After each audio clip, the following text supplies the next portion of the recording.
मानचित्र में दिशाओं का ज्ञान कैसे होता है? सबसे ऊपर तरफ उत्तर होता है, नॉर्थ, नीचे साउथ, राइट हैंड की तरफ ईस्ट और लेफ्ट हैंड तरफ वेस्ट।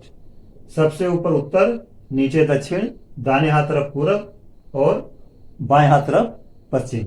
ये कोई भी मैप होगा, जनरली हर मैप बना रहता है, लेकिन अगर नहीं बना है तो अब जाने से मैप यहाँ पर होगा होता है। यहाँ पर आपको कहीं कोई निशान अभी नहीं दिखाई पड़ रहा है, लेकिन ऊपर क्या होगा? उत्तर, नीचे दक्षिण, राइट हैंड साइड दाहिने हाथ तरफ पूरब और बाएं हाथ तरफ पश्चिम आएगा। ये हर मैप में यही होता है। अब इसमें जैसे हमने आपको बताया था पढ़ाते समय उसमें कि पूर्वी देशांतर, पश्चिमी देशांतर। यहाँ पर बांटने के लिए बीच में एक 0 डिग्री है देशांतर, 0 डिग्री। 180 अंश राइट साइड में है, 180 अंश लेफ्ट साइड देशांतर। तो 180 देशांतर पूरब होंगे, 180 देशांतर पश्चिम होंगे। ऐसे ही 0 डिग्री बीच बनाया गया भूमध्य रेखा को, शून्य भूमध्य रेखा। 90 रेखाएं ऊपर मतलब उत्तर खींची गई हैं और 90 रेखाएं दक्षिण दिशा में खींची गई हैं। तो 90 अक्षांश ऊपर मतलब उत्तर, 90 अक्षांश नीचे मतलब 90 अक्षांश दक्षिण। तो उत्तर में 90 अक्षांश रेखाएं, दक्षिण में 90 अक्षांश रेखाएं। ऐसे इधर जाओ, आपकी भाषा जो दाएं बाएं बोलते हैं लोग, 180 देशांतर पूरब की तरफ और 180 देशांतर पश्चिम की तरफ। तो टोटल कितने हो गए? अब इधर देखिए, टोटल देशांतर रेखाओं की संख्या कितनी है? 360, 360। अक्षांश रेखाओं की संख्या कितनी है? 180। अब आप इसको समझिए ध्यान से। अक्षांश की संख्या 180 है, देशांतर रेखाओं की संख्या 360 है। हमने बताया आपको अक्षांश रेखाओं में 90 अक्षांश रेखाएं नॉर्थ उत्तर होंगी और 90 डिग्री होगा साउथ। 90 रेखाएं उत्तरी अक्षांश और 90 दक्षिणी अक्षांश। दोनों मिला कितना हो गया? 180 अक्षांश हो गई लैटिट्यूड। ऐसे ही 180 पूर्वी देशांतर और 180 पश्चिमी देशांतर, दोनों मिलाकर कितना हो गया? 180 प्लस 180 बराबर 360, 360 देशांतर रेखाएं। अब यहां बात आती है कि अक्षांश रेखाएं 180 और देशांतर रेखाएं 360 ही क्यों? क्या ऐसा नहीं हो सकता कि अक्षांश को भी 360 कर दिया जाए या देशांतर को भी 180 कर दिया जाए? ज्यादा है कि ऐसा हो सकता है, लेकिन ऐसा नहीं होगा। क्यों नहीं होगा? आप एक बार फिर से ग्लोब को देखिए। ग्लोब पर देखिए, बीचों बीच एक जो रेखा जा रही है, यह है इक्वेटर, भूमध्य रेखा या विषुवत रेखा कहते हैं। इसके उत्तर तरफ 90 अक्षांश रेखाएं हैं, ये सर्किल, इसको सर्किल भी बोलते हैं, और 90 दक्षिण में है। क्यों? अब 90-90 क्यों है? एक बार फिर से आप इस पर देखिएगा, तो डिसाइड करते हैं 90-90 ही क्यों है।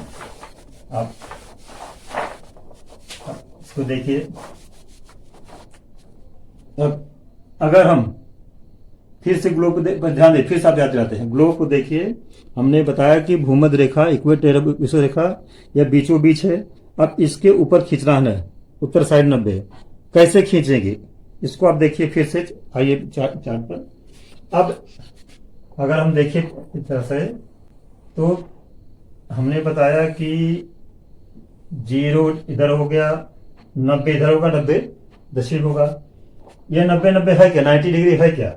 1 डिग्री मतलब जैसे अगर बनाया आपने इधर से, यह होगा 1 डिग्री, फिर आप इधर ले जाइए उसी चीज को 1 डिग्री। ऐसे ही ले जाते जाते आप ले जाइए, हमारे 30 डिग्री आ गए। अब एक है क्या चीज? 1 डिग्री, 1 डिग्री को 1 डिग्री से मिला दीजिए तो क्या होगा? एक अक्षांश रेखा, एक लैटिट्यूड। ऐसे 2 को 2 से मिलाइए तो दूसरी अक्षांश रेखा। ऐसे 30 को 30 मिलाइए तो 30 अक्षांश रेखा। 45 अंश का कोण 45 मतलब 45 हो गया। फिर लास्ट में जाते हैं तो कितना डिग्री कोण बनेगा? एक साइड में 1 से लेकर 90 डिग्री तक ही आप एंगल बना कोण बन सकता है। अगर इस पर देखिए ऐसे ही इधर जाइए, अगर आप कोण बनाइए इधर 1 डिग्री 2 डिग्री करते करते आप मैक्सिमम 90 डिग्री बना सकते हैं, इससे ज्यादा नहीं बन सकता है। और इसी को मिलाना है, 1 डिग्री 2 डिग्री दक्षिण, 3 डिग्री साउथ, 4 डिग्री 5 डिग्री, तो 90 इधर बनेगा एंगल, 90 इधर बनेगा, 90 इस इक्वेटर भूमध्य रेखा के उत्तर बनेगा और 90 दक्षिण बनेगा। इससे ज्यादा एंगल नहीं बनेगा। अगर आप इससे बना तो बनेगा ही नहीं। इसीलिए अक्षांश रेखाओं की संख्या 90 हो गया नॉर्थ प्लस 90 हो गया साउथ बराबर 180 ही होगी। इससे ज्यादा अक्षांश रेखाओं की संख्या नहीं हो सकती। अब समझ में आया आपको अक्षांश रेखाओं की संख्या 180 ही क्यों है? अब आपको बताते हैं देशांतर 360 क्यों, देशांतर भी 180 क्यों नहीं, देशांतर 360 क्यों। इसके लिए अब आप फिर से एक बार ग्लोब को देखिए देशांतर के लिए समझने के लिए। देशांतर रेखाएं ऐसे बेड़े बेड़े हॉरिजॉन्टल नहीं खींची गई हैं। देशांतर नॉर्थ पोल को साउथ पोल से मिला रही हैं। ठीक, ऊपर से नीचे अगर देखिए, उत्तर से दक्षिण अगर आप देखिए देशांतर रेखा जो दिखाई पड़ी आपको, इस तरह देखिए एक देशांतर रेखा जा रही है ऊपर बिल्कुल नॉर्थ पोल से साउथ पोल जा रही है। तो अब इधर देखिए, यहाँ शुरू कीजिए, नॉर्थ पोल से नीचे चलते जा रही है, इधर साउथ पोल जा रही है, पूरा बिल्कुल साउथ पोल को मिला रही है। तो देशांतर रेखाएं जो हैं ये नॉर्थ पोल को साउथ पोल से मिला रही हैं। अगर अब इसको हम एक पॉइंट ले, नॉर्थ पोल एक पॉइंट हो गया, इस एक पॉइंट पर कितने डिग्री का कोण बन सकता है बोलिए? 180 या 360? 360। इस पोल पर अगर आप ऐसे ले जाएंगे चारों दिशाओं में तो इस पोल से 360 डिग्री एंगल बन सकते हैं।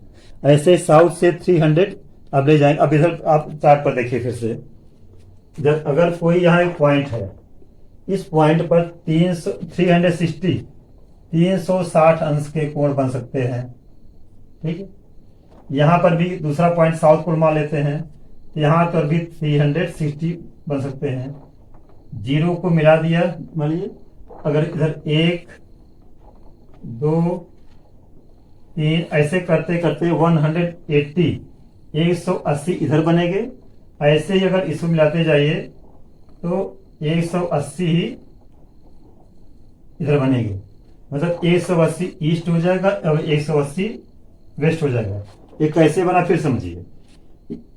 एक पॉइंट पर 360 डिग्री कोण बनते, 360 अंश के कोण बनते हैं, इसलिए देशांतर 360 बनेगा। फिर से अगर आप ग्लोब को ले चल रहे हैं, ग्लोब को देखिए, यहाँ ऊपर देखिए पोल के पास में, तब देखिए अगर इसको हम एक सेंटर मान लेते हैं, एक पॉइंट मान लें, तो देखिए 1 2 3 4 5 ऐसे अलग डायरेक्शन जाएंगे तो 360 इसका हम बना सकते हैं। इनको जब खींचेंगे तो 360 होगा और बीच में कहीं इसको जीरो जहां से स्टार्टिंग कहीं मानना पड़ेगा। तो जब जीरो मान लेंगे तो 360 में से 180 ईस्ट में हो जाएगा और 180 वेस्ट में। तो 180 इधर मान लीजिए, इधर पूरा घुमा करके, ठीक है, इधर हो जाएगा 180 देशांतर, ऐसे इधर हो जाएगा 180 देशांतर। तो 180 और 180 दोनों जोड़ कर कितना हो जाएगा? 360 देशांतर हो जाएगा। आया समझ में आपको? भूमध्य रेखा पर जो खींचा जाता है तो ये सर्किल बनाया जाता है इसे, लेकिन ये जो देशांतर रेखाएं सर्किल नहीं, सेमी सर्किल हैं। अब समझ में आ गया आपको अक्षांश रेखाएं 180 क्यों हैं, देशांतर रेखाएं 360 क्यों हैं। वैसे लास्ट में, क्योंकि जो अक्षांश रेखाएं इक्वेटर को बेस बना बनाई जा रही है, इसलिए 90 डिग्री नॉर्थ होगा, 90 डिग्री साउथ होगा। जैसे हमने आपको चार्ट में बताया था, ऐसे ही अब चूंकि नॉर्थ पोल और साउथ पोल दोनों को मिलाकर बनाई जाती है देशांतर रेखाएं, इसलिए देशांतर रेखाओं की संख्या 360 होगी, 180 ईस्ट और 180 वेस्ट। मैप में समझ में आ गया आपको? ऐसे आप देख लीजिए मैप में फिर से, अगर 0 डिग्री अगर माने यहाँ से 180 देशांतर, जो आप अब आपकी सामान्य भाषा में था, जो जनरली स्टूडेंट बोलते हैं, ये जो बेड़े बेड़े खींची गई मैप हैं, ये इंग्लिश में हॉरिजॉन्टल, देखिए बेड़े बेड़े रेखा खींची गई, आप दिखाई पड़ा पर आपको मैप पर बेड़े बेड़े रेखा खींची गई है, खींची गई। जनरली इसको आप लोग इसी को आप अक्षांश, ऐसे जनरली बेड़े बेड़े इसलिए बोलते हैं, हम भी बोल रहे हैं बेड़े बेड़े, जो हॉरिजॉन्टल खींची गई है। इक्वेटर 0 तो 90 ऊपर हो गया, ऊपर मीन्स उत्तर, हम आपकी भाषा को वही बोल रहे हैं, और 90 नीचे मतलब दक्षिण हो गया, अक्षांश रेखाएं।